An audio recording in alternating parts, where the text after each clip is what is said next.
All right, pitter patter, let's get at her. Okie dokie karaoke. We got alliteration here. Let's say it together. Alliteration. 5-syllable word there, big word. But you know, in 2C, we don't get intimidated or scared by big words. We know what epistemology means.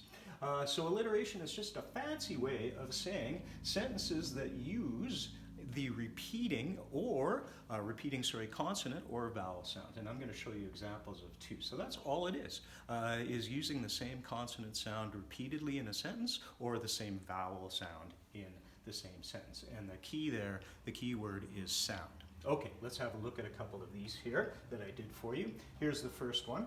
Polite Paul pointed to the Picasso painting in Paris. So you notice what's repeating there, that P sound, pa.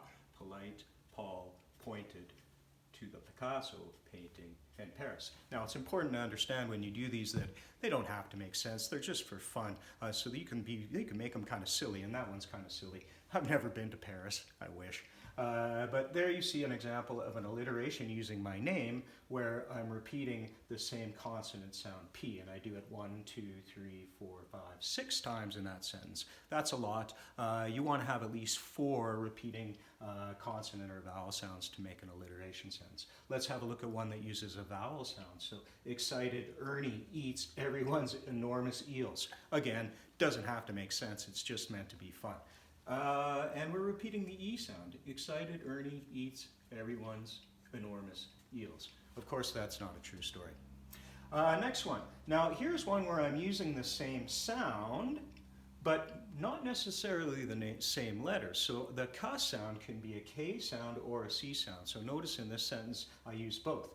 Carry the kangaroo can't catch the crazy kite. So the K sound here in the K's, carry the kangaroo, but then I use C's, can't, catch, crazy, which is still a K sound, but it's a C, not a K. And kite to end. So again, using the same sound, not exactly the same letter. And you can do that with the J sound.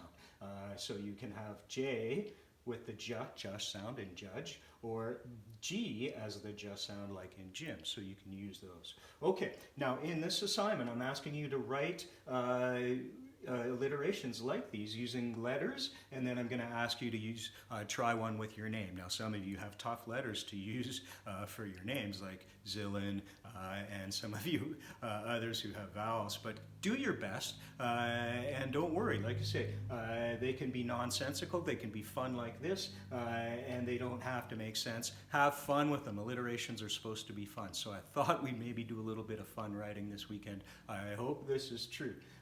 So have fun with those. Share with me one of your best ones, and I will possibly put them all together so that we can have a look at them as a class next week. Okay, thanks. Have fun with this.